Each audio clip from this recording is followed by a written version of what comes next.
ലിച്ചിയുടെ മരങ്ങൾ അവിടെ നിൽക്കുന്നതാണ്. ഞാൻ പറഞ്ഞത് കായ്ക്കുകയാണ്. നമ്മൾ നടുന്ന ഈ സ്ഥലത്ത് ഇത് വളർന്ന് കാഫലം തരുമോ? അത് ഉറപ്പില്ലെങ്കിൽ നമ്മൾ ഒരിക്കലും ചെയ്യില്ല. നമ്മുടെ വർഷങ്ങൾ നമ്മുടെ പാഴായി. അവക്കാഡോയുടെ എല്ലാ വെറൈറ്റികളും നമ്മുടെ നാട്ടിൽ എല്ലായിടത്തും കായ്ക്കുകയാണ്. ഏകദേശം ഒരു കിലോയോളം തൂക്കം വരുന്ന ഒരു വെറൈറ്റിയാണ്. ഒരു ഫാമിലിക്ക് കഴിക്കാനുള്ളത്, ഒരാൾക്കല്ല ഒരു ഫാമിലിക്ക് കഴിക്കാൻ മാത്രം വലുപ്പം. രുചി കൊണ്ട് ആരാധകരും മണം കൊണ്ട് വിരോധികളുമുള്ള പഴമെന്നൊക്കെ ഈ 500 കായ്കൾ വരെ പറിച്ച മരങ്ങളുണ്ട്. 7-8 വർഷമൊക്കെ ആയ മരത്തിൽ നിന്ന് 500 ഫ്രൂട്ട് വരെ കിട്ടിയ മരങ്ങളുമുണ്ട്. ദൂരിയാൻ കൃഷി ചെയ്യുമ്പോൾ ശ്രദ്ധിക്കേണ്ട ഒരു കാര്യം, നമ്മുടെ റംബുട്ടാനൊക്കെ പോലെ അത്ര ഒരു ഈസി കൃഷി നമ്മൾ വിചാരിക്കാൻ പാടില്ല. സാർ, ഇതല്ലേ ദൂരിയാൻ്റെ? ഇതാണ് ദൂരിയാൻ്റെ മരമാണ്. അതെ അതെ അതെ അതെ. നമ്മൾ ദൂരിയാൻ ഇപ്പം ഇതെല്ലാം ഹാർവെസ്റ്റ് കഴിഞ്ഞാണല്ലോ. ഇപ്പോൾ ശരിക്കും പറഞ്ഞാൽ നമുക്ക് ഒരാഴ്ച മുമ്പായിരുന്നെങ്കിൽ ഇതിലെല്ലാം ഫ്രൂട്ട് ഉണ്ടായിരുന്നു. ഇതുണ്ടോ, ഇതിൻ്റെ ഈ കുമ്പുകളിൽ കണ്ടോ, അതിൻ്റെ ഞെടുപ്പാണ് നമ്മൾ ഹാർവെസ്റ്റ് ചെയ്ത് പോയതിൻ്റെ ബാക്കി എങ്ങനെ നിൽക്കുന്നത്.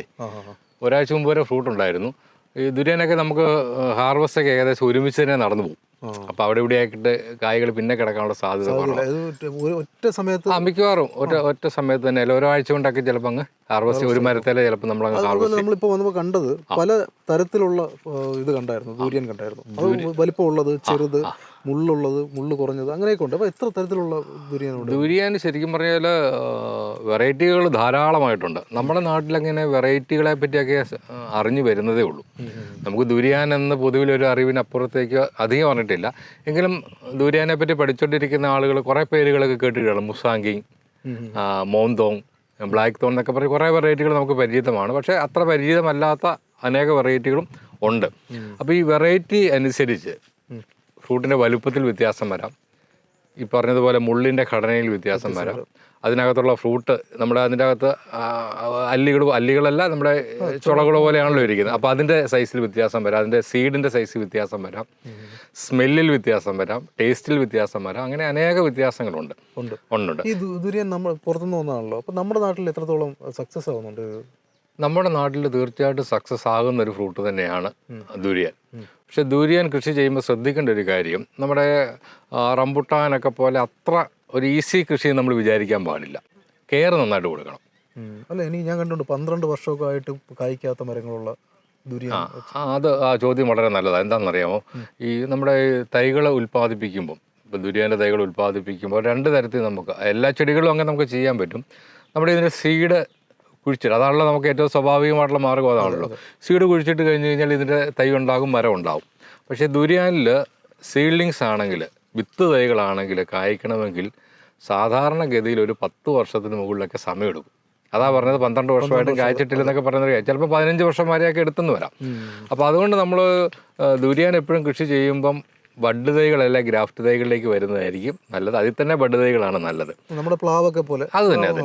അപ്പോൾ നമുക്കൊരു 6 വർഷം, 5 അല്ലെങ്കിൽ 6 വർഷം കൊണ്ടൊക്കെ നമുക്ക് കായ്ച്ചു തുടങ്ങും. കാലതാമസം നമുക്ക് അധികം ഇല്ലാതെ കായ്കൾ നമുക്ക് കിട്ടി തുടങ്ങും.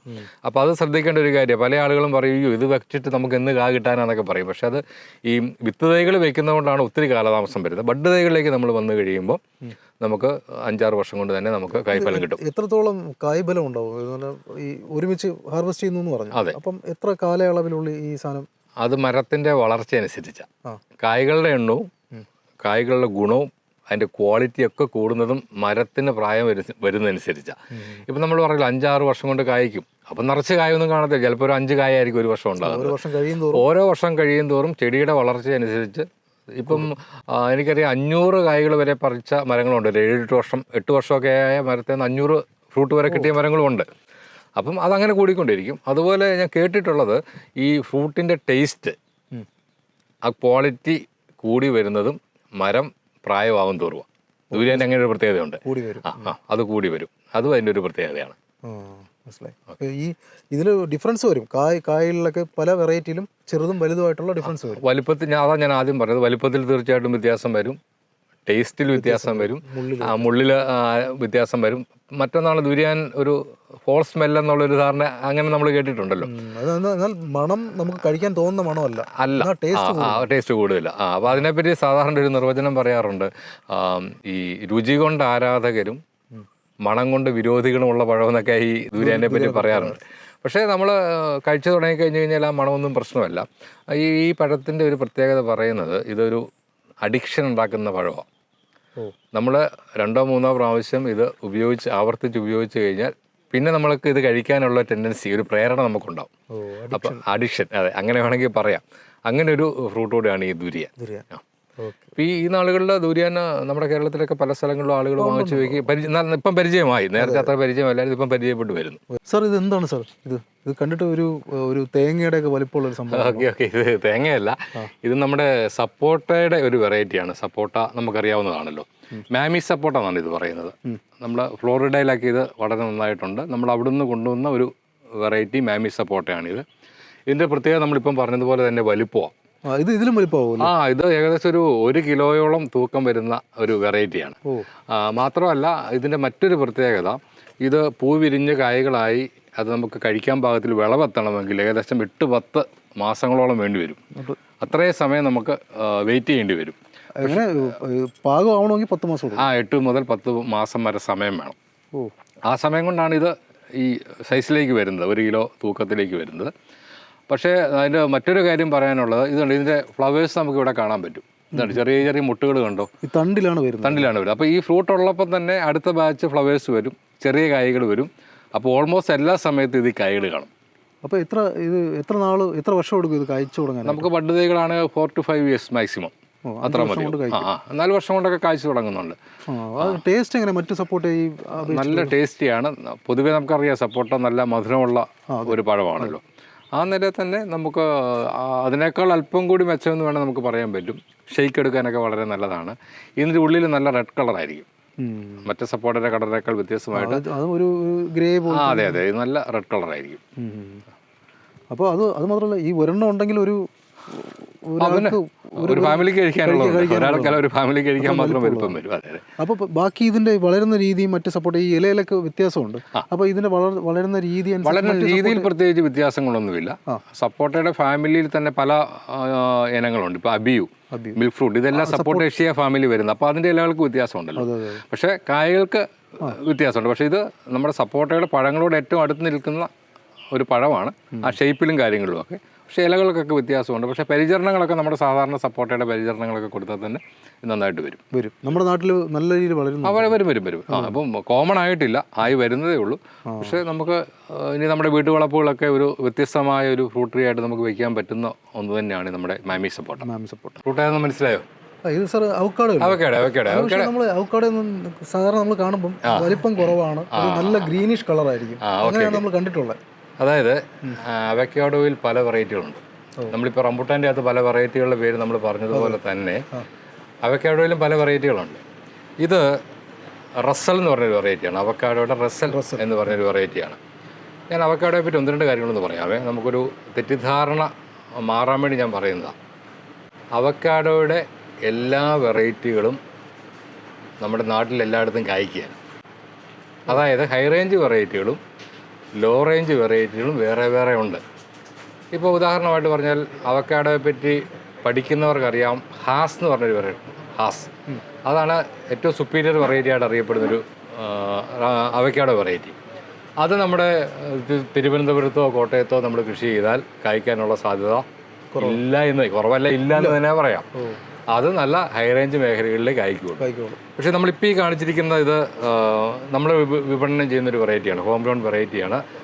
ട്രോപ്പിക്കോ റസൽ എന്ന് പറയും, റസൽ വെറൈറ്റിയാണ്. അത് ആ ഷേപ്പ് കണ്ടോ, പല ഷേപ്പുള്ള അവക്കാഡോസ് ഉണ്ട്. ചിലത് ബൾബ് പോലെ ഇരിക്കും, ചിലത് റൗണ്ട് ആയിട്ടിരിക്കും, ചിലത് നല്ല നീളമുള്ളതുണ്ട്. അങ്ങനെ പല വെറൈറ്റികളുണ്ട്. ഇതിൻ്റെ ഷേപ്പ് ഇതാണ്, ഈ ഒരു രീതിയിലുള്ള ഷേപ്പാണ് റസൽ. ഇത് നമ്മുടെ നാട്ടിൽ നന്നായിട്ട് കായ്ക്കും. ബഡ് തൈകൾ വയ്ക്കണം. ബഡ് തൈകൾ അത് ശ്രദ്ധിച്ചോണം. സീഡ്ലിങ്സ് ആണെങ്കിൽ കായ്ക്കണമെന്ന് നിർബന്ധമില്ല. റംബുട്ടാൻ്റെ ഏതൊക്കെ പോലെ വ്യത്യാസങ്ങൾ വരാൻ സാധ്യതയുണ്ട്.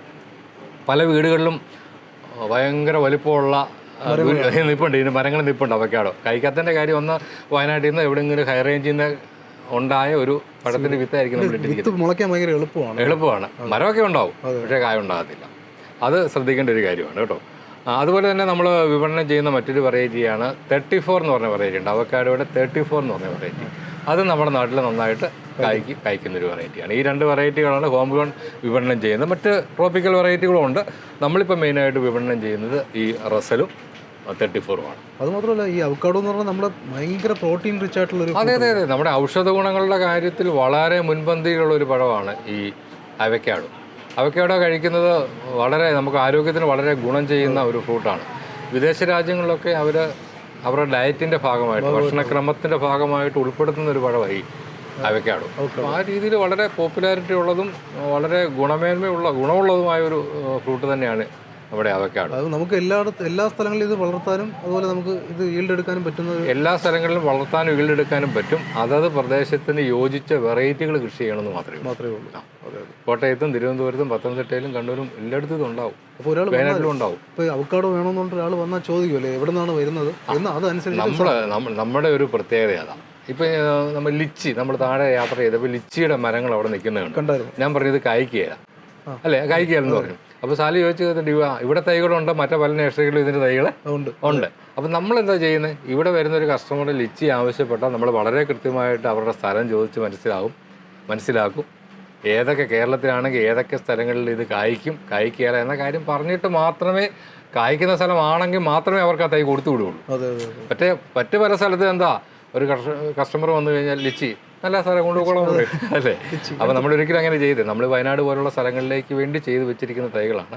ഒരിക്കലും നമ്മുടെ താഴ്ന്ന പ്രദേശങ്ങളുള്ളവർക്ക് നമ്മളത് കൊടുക്കുക.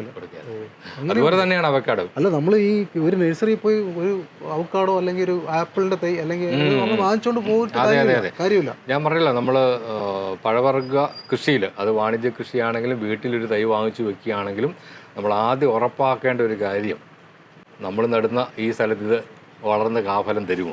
അത് ഉറപ്പില്ലെങ്കിൽ നമ്മൾ ഒരിക്കലും ചെയ്യില്ല. നമ്മുടെ വർഷങ്ങൾ നമ്മുടെ പാഴായിപ്പോവും. അങ്ങനെ അനുഭവമുള്ളവർ ഒത്തിരി പേരുണ്ടല്ലോ, അതുകൊണ്ട് ഞാൻ പറഞ്ഞു. അപ്പോൾ അവക്കാഡോ ഞാൻ പറയുമ്പോൾ ഹാസ് വെറൈറ്റി തൈകൾ നമ്മുടെ കയ്യിലുണ്ട്. പക്ഷെ നമ്മളത് കോട്ടയത്തോ തിരുവനന്തപുരത്തോ കൊടുക്കാനുള്ളതല്ല, ഹൈ റേഞ്ച് മേഖലയിൽ നമ്മൾ കൊടുക്കും. അപ്പം വരുന്ന ആളുകളുടെ സ്ഥലം ഏതാണോ അത് അനുസരിച്ചുള്ള തൈകൾ മാത്രമേ നമ്മൾ കൊടുക്കാറ്.